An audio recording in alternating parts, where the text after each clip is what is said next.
This Week with George Stephanopoulos starts right now. Homegrown terror. 14 killed, dozens injured in a New Year's Day attack. To all the people of New Orleans, I grieve with you. Our nation grieves with you. Law enforcement officials search for how and why the killer radicalized. He was 100% inspired by ISIS. An exclusive with the Homeland Security Secretary on the investigation and the national threat environment. And Texas Republican Congressman Michael McCaul on ISIS efforts to exert influence at home and abroad. And Mike Johnson holds on as House Speaker. It is the great honor of my life to serve this body with all of you. Our Powerhouse Roundtable on the agenda ahead. Plus, Dr. Ashish Jha on growing concerns over the threat from bird flu. And let us create together a new national spirit of unity and trust. The nation reflects on the life and legacy of America's longest living president as he's laid to rest. From ABC News, it's This Week. Here now, George Stephanopoulos. Good morning and welcome to This Week. In the wake of the New Year's Day terror attack in New Orleans, security officials across the country are on high alert for a series of high-profile events now feared to be targets. The Golden Globes in LA tonight.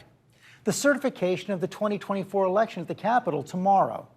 Jimmy Carter's state funeral in Washington later this week, followed by Donald Trump's inauguration on January 20th, and the Super Bowl back in New Orleans on February 9th. Chief Justice Correspondent Pierre Thomas starts us off with what security experts are calling the most dangerous threat environment since 9/11. Within days of the eruption of violence in Israel stemming from Hamas's horrific October 7th, 2023 terror attack, FBI and Homeland Security officials worried that homegrown radicals could be energized. The concern that violence, even a world away, could beget violence here at home, and that radicals of many different ideologies would seek opportunities to use low-tech weapons that would be deadly efficient. We're in a unique moment. And the current conflict is contributing to that. This joint intelligence bulletin from October 19, 2023, flatly states that in response to the Middle East conflict, radicals here in the U.S. likely would employ unsophisticated tactics, among them firearms, knives, and vehicle ramming attacks due to easy weapon access. Intelligence analysts say by January, ISIS sought to capitalize on the violence in Israel, one of its leaders issuing an audio recording calling on supporters and sympathizers to kill Christian and Jewish targets wherever you find them. Sources telling ABC News that ISIS' call to action stoked an already volatile threat environment, perhaps the most dangerous since 9/11. I would be hard-pressed to think of a time where so many threats to our public safety and national security were so elevated all at once. And we would soon see hard evidence of a resurgent ISIS still with influence inside the U.S. On April 8th, the FBI arrested this 18-year-old Idaho man seen here with a knife and ISIS flag, accusing him of planning to commit mass murder at a series of local churches. In October, the FBI charged an Oklahoma City man and a juvenile with plotting an Election Day massacre in the name of ISIS. We have been warning for quite some time now that we are in a heightened threat environment from malign foreign actors, including in particular ISIS. In the early hours of New Year's Day, all the fears about ISIS and the use of low-tech weapons, including vehicles, unfolding in New Orleans. 14 victims brutally murdered, run over by this pickup truck driven by an alleged ISIS sympathizer, who died in a hail of gunfire in a shootout with police. The FBI says he was armed to the teeth with an assault rifle, handgun, and pipe bombs that he hoped to detonate remotely. The anticipated nightmare fully realized. The main focus of the investigation right now, trying to figure out if the suspect was radicalized on his own or if someone from ISIS directed him in any way. ISIS and other terror groups, including white supremacists, look for events or circumstances to capitalize on, like the Middle East conflict. They push out so much hate material on social media, and trying to figure out who is simply consuming the information and who might turn terrorists plotting to kill, that's the challenge, George. And Pierre, you've been reporting more on what we saw from those Facebook posts of the killer. Indeed, George. We were able to review yesterday some information, and the source walked us through what he posted. It's truly chilling. He's so calm, talking about possibly trying to kill his family, and that he was en route to New Orleans. And it was very clear that he was just cold-blooded in his desire to kill many, many people, George. Okay, Pierre, we just saw John Cohen there, our Homeland Security expert, as well. John, veteran of the Homeland Security Department. Thank you for joining us as well. And John, let me begin with you here. We are coming off a year, New Year's, after this New Year's Day attack, coming off a year that was just packed with threats. Yeah, absolutely, George. You know, in the year leading up to the election, state and local law enforcement officials across the country were having to confront increased levels of cyber attack directed at government operations, efforts by foreign and domestic forces to disrupt government operations, including the election, through bomb threats and other types of disruptive events, threats to public officials, and acts of political violence. We had 2 assassination attempts directed at a presidential candidate and the incoming president of the United States, and the FBI and Secret Service disrupted a number of other attacks. Those acts of violence did not end with the election. Just since the election, we had a targeted homicide of the CEO of United Health in New York City. We had a school shooting in Wisconsin, and we had the events of New Year's Day, not to mention a cyber attack directed at the Treasury Department. So the threat hasn't ended. It remains in place. And you've been focused on this threat for your entire career in the Homeland Security Department and beyond. How has the threat evolved over the last decade? Well, Pierre hit on this. It's much more threat actors, whether they be foreign intelligence services, terrorist groups, criminal organizations, have embraced the power of the internet. Much of the violence that I was just describing is fueled by an online ecosystem that's saturated with conspiracy theories and other content that's specifically placed there to inspire acts of violence and to instruct people on how to carry out these types of attacks. And I think, unfortunately, our law enforcement and counterterrorism community has not adapted to the change in threat environment that we're experiencing every day across the nation. What would that adaptation look like? Well, first, it's becoming much more aware and studying and analyzing the content that's being placed there by these foreign and domestic threat actors, thinking through how that content could influence physical world activities. The individual who conducted the vehicle ramming attack in New Orleans, very clearly he was consuming Islamic State content not only intended to inspire him, but to instruct him on how to conduct a vehicle ramming attack. So if law enforcement can do a better job studying that online activity, in addition to recognizing the warning signs that may exist in our communities, they can do a better job in detecting and mitigating potential threats. Pierre, I laid out that series of big public events coming up over the next month. How are officials preparing for it? Well, they're rethinking how they can upgrade the security. Obviously, much more attention being paid to the potential of vehicle ramming attacks. And George, I would also say that it's clearly a moment, a witch's brew moment, as I call it, where law enforcement now knows that on every level, in so many different categories, they must be prepared. And the notion that there will be some people that, are not, that do not come up on the radar screen. My sources telling me last night, so far there's no indication that any information about this suspect was brought to the attention of law enforcement. That's just a real issue. So you have to go into some of these major events thinking about the possibility of someone showing up and acting out.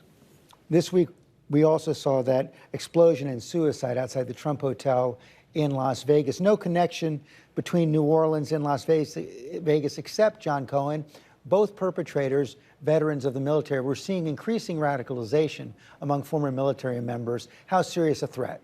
Very serious. Members of our armed forces are not immune to the same underlying factors that are fueling the threat, impacting the nation. We have a number of people, particularly those that have served in conflict zones multiple times, who feel disconnected from community, disaffected. They're angry. They feel they're being treated unfairly.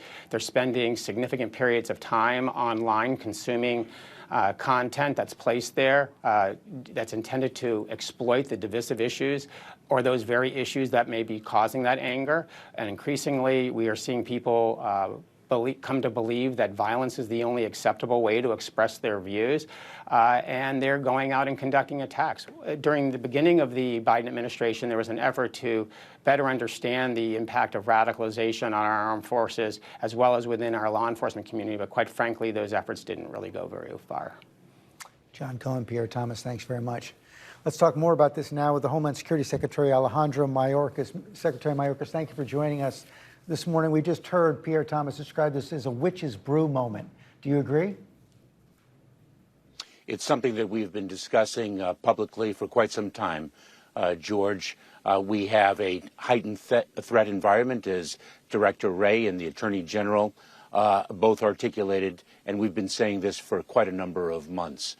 We have not only the persistent threat of foreign terrorism that, of course, created the Department of Homeland Security, but we have adverse nation states, and for the past 10 years we've seen a significant increase in what we term homegrown violent extremism.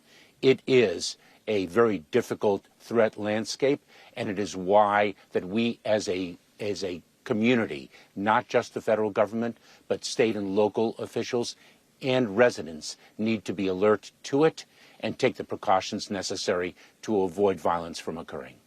So what precautions are being taken ahead of this series of events that I've outlined and discussed with Pierre? I think the successful conclusion of the Sugar Bowl is a powerful example of a response to a tragedy and precautionary measures taken in its wake. We deployed additional personnel. We worked very closely with public officials and law enforcement in New Orleans to make sure the Sugar Bowl proceeded accordingly. We took additional sweeping measures and screening measures. So we took a host of actions to supplement that which already was in place. And we are proceeding accordingly with respect to tomorrow, the certification of the election, the state funeral of former President Jimmy Carter, the inauguration of President-elect Trump, and continuing thereon. Are you seeing any specific threats, or is it just an overall concern? It is an overall concern, and when we identify a specific threat, we in law enforcement respond very quickly to it. In that regard, as we continue to grieve for the victims of the terrorist attack in New Orleans, we also have to take stock of a brief moment of footage that we saw when law enforcement on the scene were notified of the attack, how they ran towards danger. That is a powerful example of what our frontline personnel in law enforcement and the first responder community do each and every day across this country.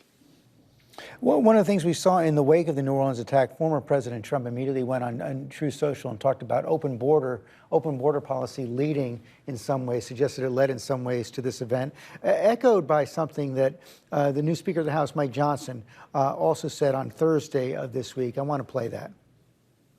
The Biden administration has been completely derelict in its duty. The congressional Republicans, we here in the House and the Senate, have repeatedly asked the DHS under the Biden administration about the correlation, the obvious concern about terrorism and the wide open border, the idea that dangerous people were coming here in droves and setting up potentially terrorist cells around the country. We have been ringing the alarms. Of course, the perpetrator is an American citizen raised in Texas, but how do you respond to that overall argument? George, let me repeat what you said. The assailant who perpetrated the terrorist attack in New Orleans was born in the United States, raised in the United States, and served in our armed forces. It is not an issue of the border. With respect to the border, our highest responsibility, and one that we work to fulfill each and every day throughout the Department of Homeland Security, throughout the federal government, is the safety and security of the American people. That is what we have incredibly talented and dedicated individuals doing every day in their careers. You mentioned the possibility of foreign actors as well. What impact has the fall of the Assad regime in Syria had on the threat environment here at home?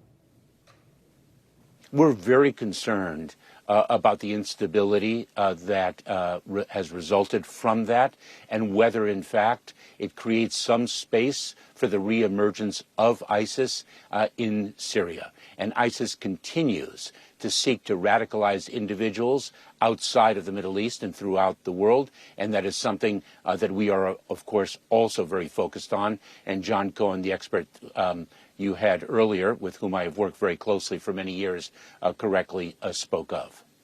Let me also ask you about this issue of extremism inside the military, radicalization of service members and former service members. The former President Trump's nominee for Defense Secretary, Pete Hegseth, has called this issue of extremism in the military a sham, suggested that perhaps some of the efforts to combat extremism are going to end. What's your response?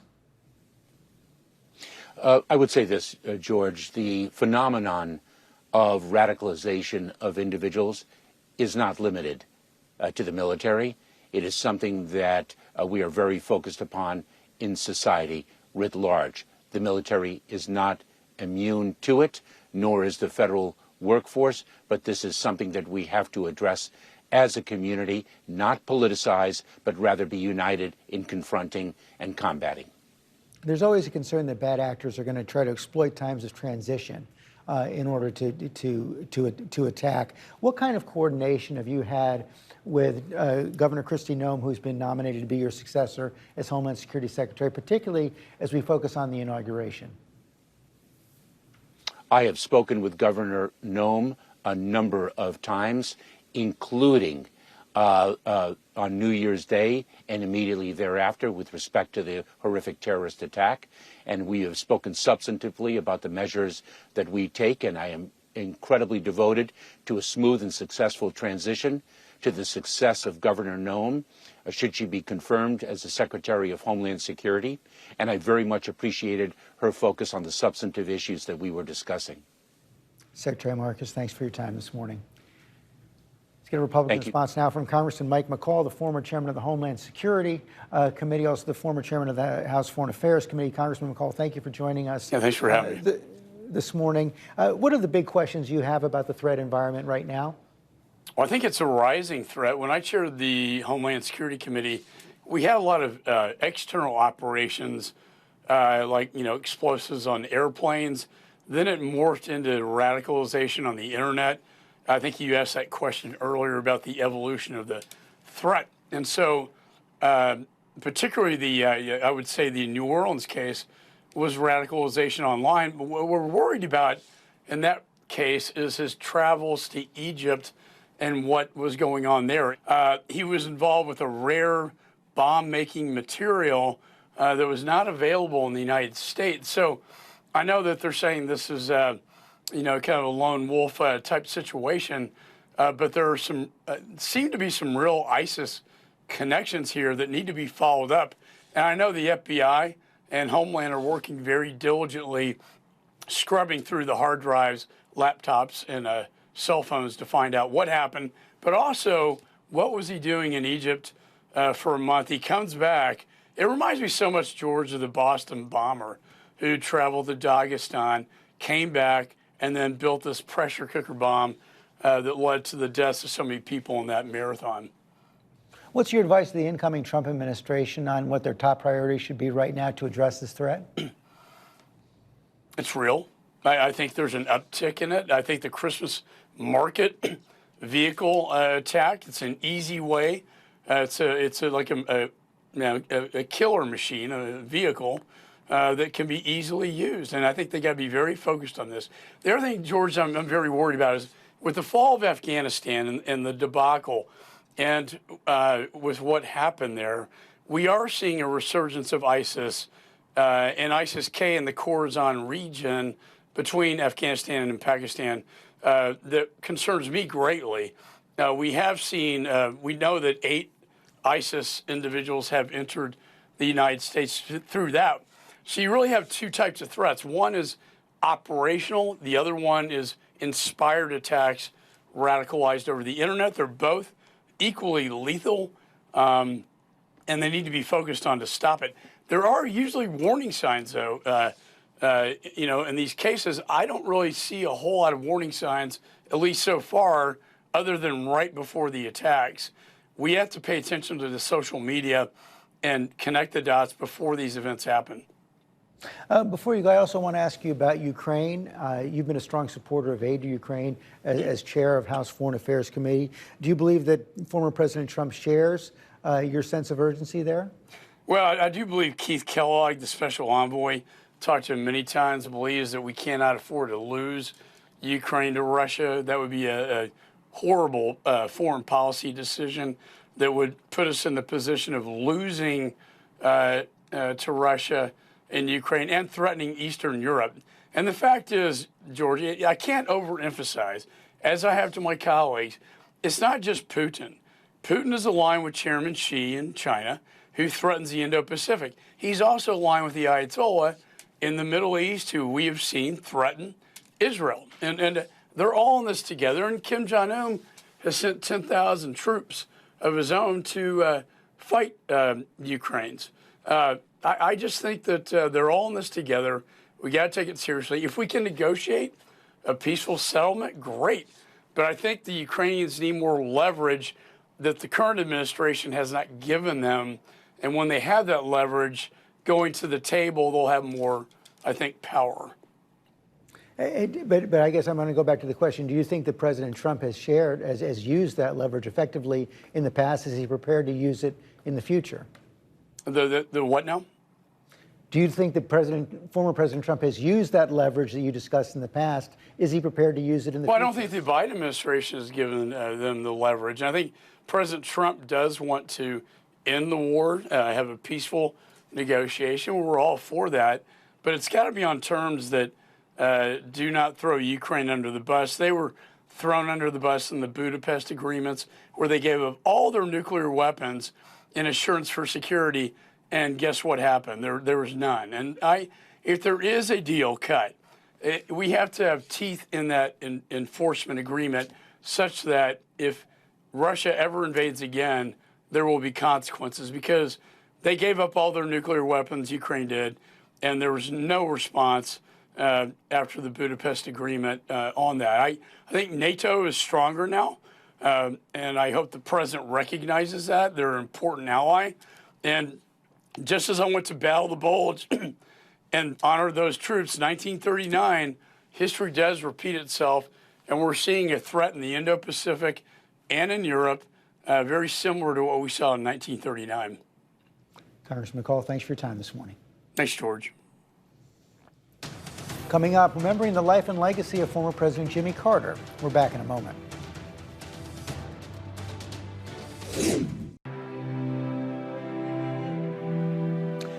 There you see the Carter Center in Atlanta this morning, where former President Jimmy Carter is lying in repose. He passed away 1 week ago today at the age of 100, the longest living president in American history. Yesterday kicked off a week of services honoring the 39th president. Our senior national correspondent Steve Osunsami reports from Georgia. It was a cold January day, but the sun shined brightly on Jimmy Carter. As many would tell you here, it was a perfect moment to call him home to the heavens. This will be a national goodbye for the former president that will last for days. And it started with members of his family outside the rural hospital that quietly cared for the president and former First Lady for years. The Secret Service agents who protected them carried his casket. People came from small towns in Georgia and from around the world to line the roads and say goodbye. The first stop was at his childhood home in front of a large bell at his family's old farm that would wake them up in the morning. They rang that bell 39 times to honor this 39th president. After a 4-hour drive through backcountry roads, the former president's remains arrived at the Georgia state capitol, stopping for a moment of silence in a place where he once served as a state senator and governor.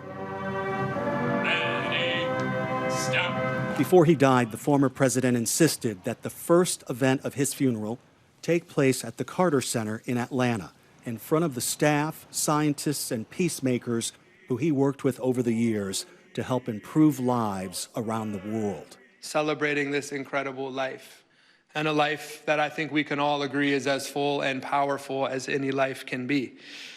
As someone said, it's amazing what you can cram into 100 years.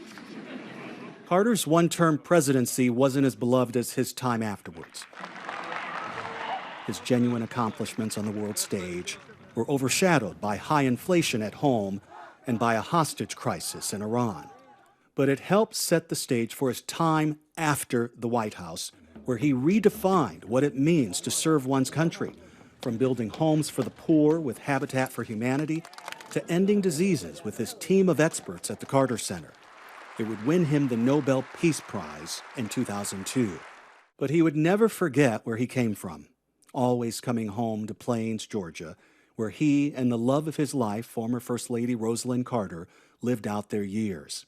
He was an amazing man, and he was held up and propped up and soothed by an amazing woman. And the two of them together changed the world. And it was an amazing thing to watch from so close. After a state funeral in the nation's capital on Thursday, he will be buried next to her in a private ceremony. It was a spot they picked out before she died, next to a willow tree, together again.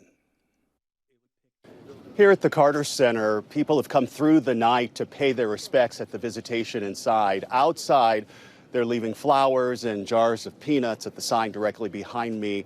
He was, of course, in addition to everything else, one of the world's most famous former peanut farmers. There's a phrase I'm hearing over and over again, George, and that is that they just don't make them like this anymore. And that's because this is a former leader of the free world who never forgot where he came from, who always loved his wife and didn't care so much about fancy cars or fancy homes. To many people, he is just simply an honest man. George. And Steve, you've covered the former president for such a long time. What strikes you most on a personal level? On a personal level, I'm struck by his stubborn frugality. He was very stubborn about that. I remember interviewing him once at the Carter Center here, and it was extremely hot. And I tried to get them to turn on the air conditioning, and they were telling me that he would never, ever let any of us step on his power bill. At his home, I heard stories from his family about old appliances that they wanted to switch out and change and improve, and he wouldn't let them because the old ones worked. He was from a generation that valued hard work and honesty. And I'm also struck by the love that he had for his wife. It was very important to him, his wife, and her support. They were a true team.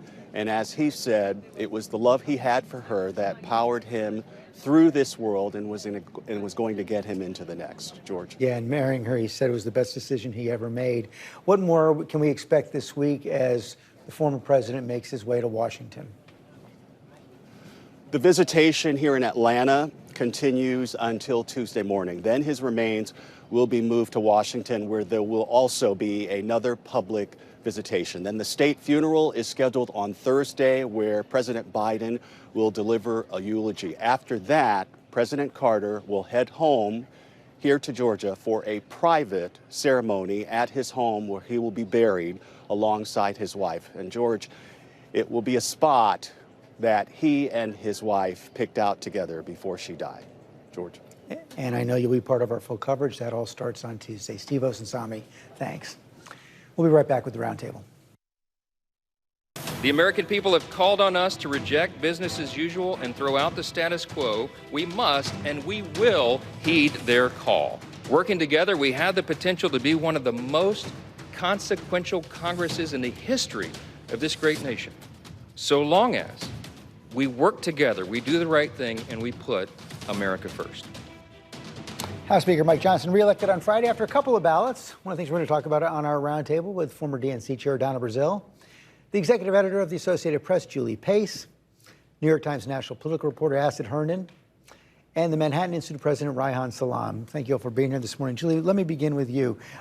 Such a narrow margin in the House, not 15 ballots for Mike Johnson like Kevin McCarthy, just a couple. But what did we learn from this election? Well, look, I think we learned that Johnson has the backing of President Trump for now, incoming President Trump, and that's crucial for him and really any Republican leader right now. You can't survive without having Trump's backing. He's going to owe Trump some things coming out of this election to the speakership. He's going to owe him moving forward Trump's agenda in the way Trump wants it done.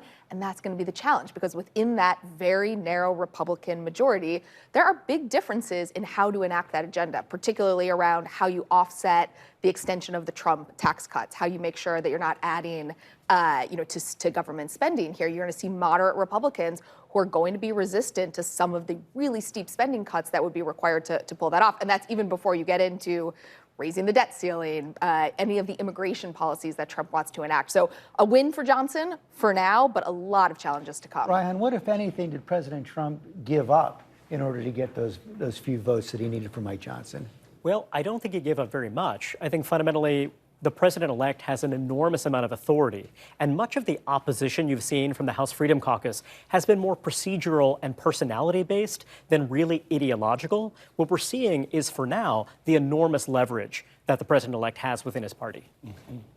I mean, I think that the biggest reason Speaker Johnson was able to kind of secure this is because no one else wants the job. And it's proven to be a kind of dead man walking in the Republican House, right? Going back to Paul Ryan, going back to Kevin McCarthy, as you said. But I think to Julie's point, the differences within the Republican caucus are large. And so when it gets to enacting an agenda, those differences are going to come out. They've been papered over the last couple of years if they've been an opposition party. But specifically when it comes to spending and when it comes to enacting those immigration enforcement, we're going to see that Johnson's task become more difficult. And we've seen Donald Trump obviously have such transactional relationships with people.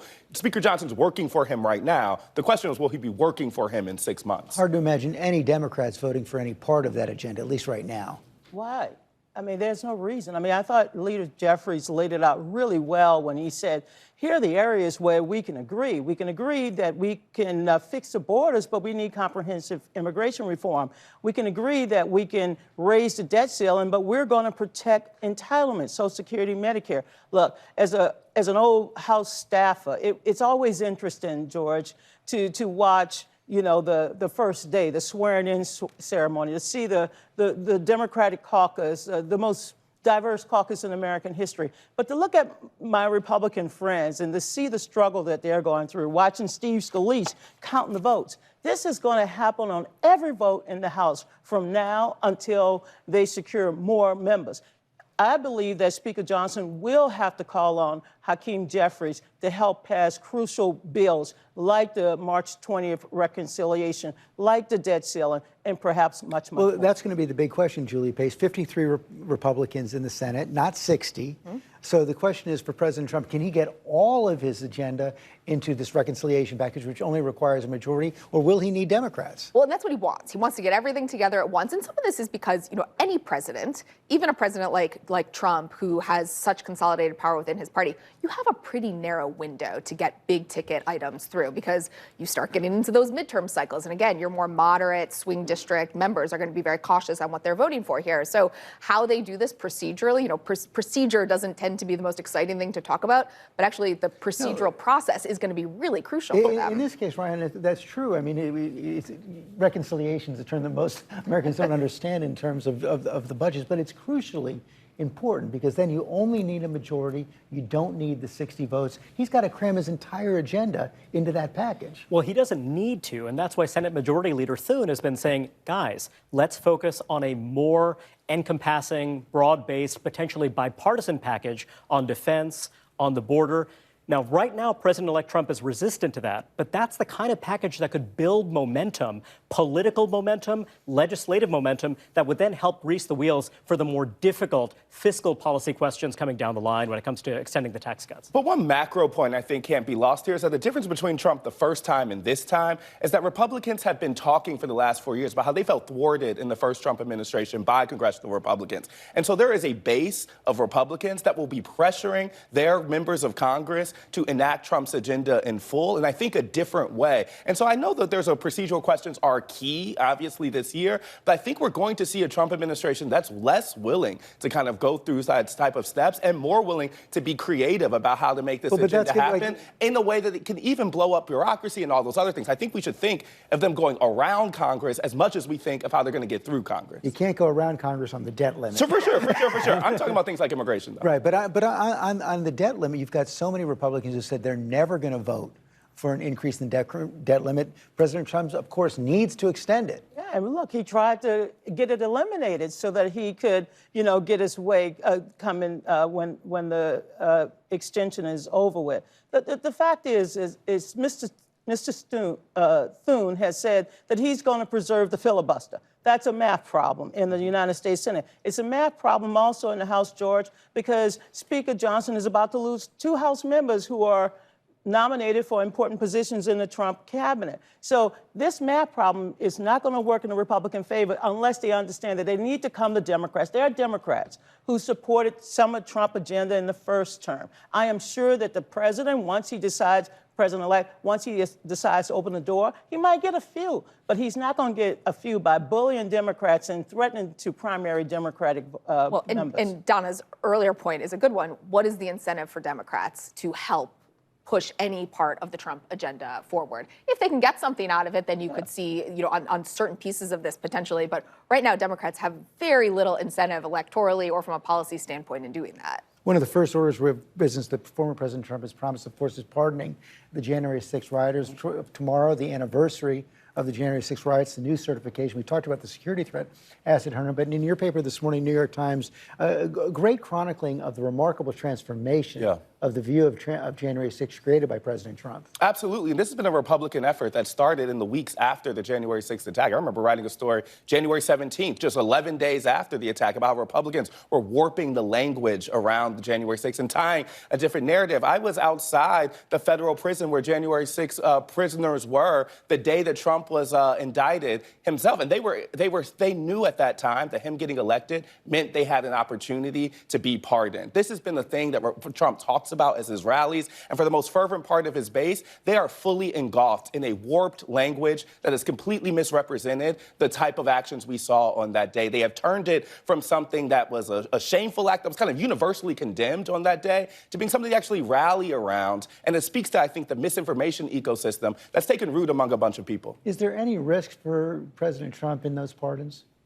Well, one of the big issues here is, yes, what happened for Trump's base and how he turned January 6th into a rallying cry, as Astead pointed out, but also what happened outside of his base. And one of the things there is that there's a perception, fair or otherwise, that Democrats have equivocated about political violence from anti-Israel protesters. More recently, the killing of United Health CEO Brian Thompson. There's a sense that there's some hypocrisy here that really dulled the outrage that a large majority of Americans felt about January 6th, and that's really important context here. So there's risk for Trump, absolutely, but I think that dulling of the outrage is a much bigger part of the political but violence of any kind has no place in our society, and we have to condemn it. And look, whether you're a Democrat or Republican, you have to be an American. That means I'll never forget that day, not only because I was on Fox News. I mean, I just said the quiet part out loud, and I'm sitting there thinking to myself, how the hell are they marching down the street? You need a permit. The Capitol is closed. This is an official day of business. And I'm being as rational as possible, and then I recognized with all of the lies and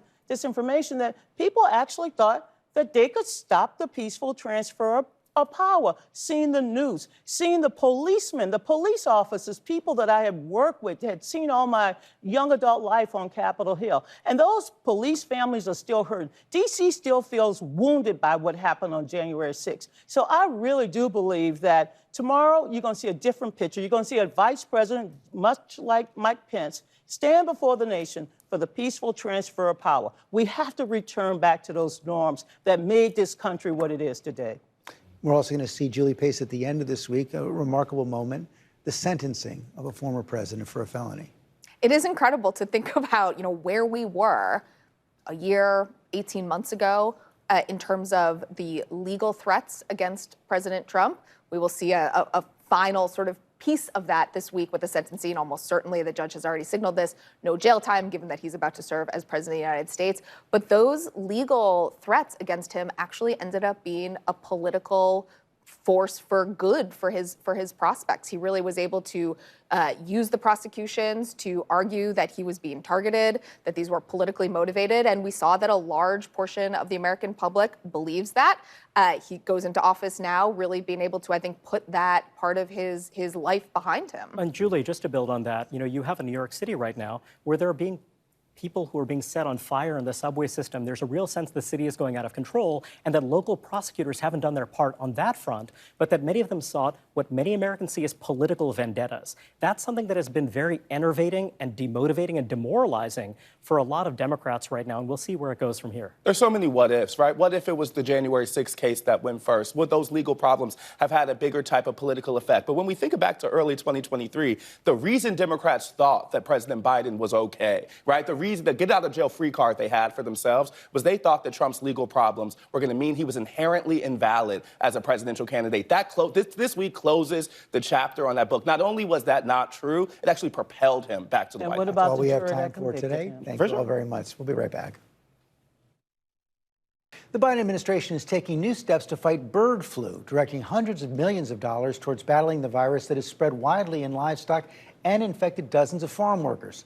But has the government done enough to prevent a new pandemic? What more must be done to stop the spread? I'm going to take those questions to public health expert Dr. Ashish Jha after this report from Mireya Villarreal. This week, the Biden administration broadening its efforts to ward off a potential bird flu outbreak in people. The Department of Health and Human Services allocating an additional $306 million. That money meant to help state and local preparedness programs enhance monitoring of the virus and fund additional research. The move comes amid concerns that the virus could potentially mutate and begin spreading between people. Health officials saying they have no evidence of that so far, but some experts cautioning that would be a potential catalyst for another pandemic. But the CDC says the current public health risk is low and that the greatest risk is to animals. The agency has confirmed approximately 66 cases in humans in the last year, with most causing mild illnesses. Some health experts caution that number may be an undercount.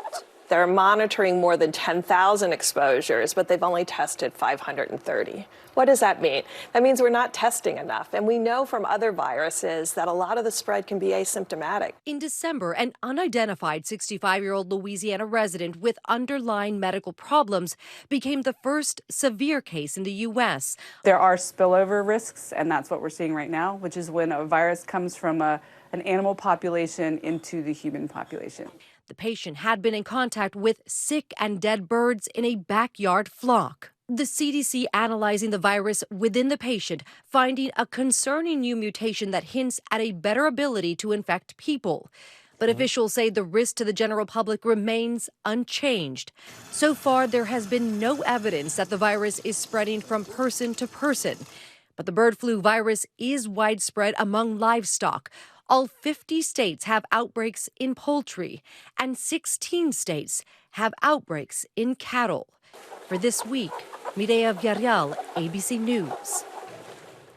And I'm joined now by Dr. Ashish Jha, the Dean of the Brown University School of Public Health, also former COVID response coordinator in the Biden White House. Welcome back. Good to see you again, Dr. Jha. So what's your take on where things stand with the bird flu right now? Yeah, so first and foremost, I think what's important for Americans to understand is that this is not COVID. When COVID arrived on our shores about 5 years ago, we didn't know anything about the virus. We didn't know how it spread. We didn't have any treatments, vaccines, tests. That's very different. This is a type of influenza. We do have testing capabilities for it. We have treatments, and we have some vaccines. We need more. So we start off in a different place. This is a virus we have been tracking for years, if not decades. My view is we are seeing the virus evolve. Now we're seeing some people get very seriously ill. It is now time for new actions. I was pleased to see the Biden administration doing more. I think we need to continue that effort. We need to do even more in the upcoming weeks and months. But if we do those things, treatments, vaccines, testing, I think we can keep our arms around What have we learned from the cases that have been detected so far? Well, so majority of them have been mild, but they have been in farm workers, in dairy farm workers who've gotten exposed directly. But the last couple of cases, the Louisiana case that was mentioned, there's a teenager in British Columbia who got very, very seriously ill. He had no underlying medical conditions. What we're learning is that the virus is continuing to evolve. And what we're learning is that the virus can cause really serious illness.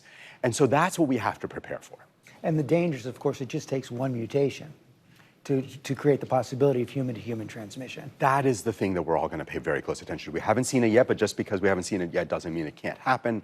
And we have to assume that it might very well happen somewhere down the road, and we have to prepare for it, and we have to act with that as a potential possibility. So the top priority right now, doing a lot more testing? doing a lot more testing. I think that's number one. Number two, in my mind, is making sure, right now we have between 5 and 10 million vaccine doses in the country in a national stockpile. Obviously not going to be enough. Not going to be enough just to cover healthcare workers and dairy workers, but we need a lot more of that. So we need new investments in a new generation of vaccines so that if it gets to human transmission, if it starts causing more serious illness, we are ready and we can protect people. How about treatment? There are 2 treatments that we think work for this. We have a stockpile of one of them. I think we should be making investments in making sure that we have plenty of both. And finally, before you, I want to ask you on another subject. We saw the Surgeon General's warning on alcohol and cancer come out at the end of the week, calling for warning labels. What do you make of that? Well, look, I think the reason, and I haven't spoken directly to Dr. Murthy, but I think the reason he put that out is most Americans are not aware of the link between alcohol and cancer. So I think just raising awareness is very, very important.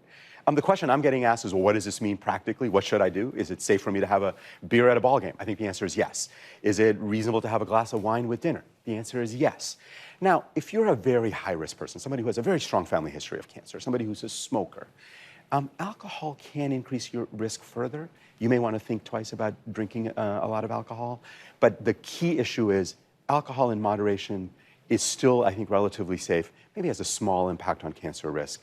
The big issue is people who drink heavily, they're really at substantial risk of cancer.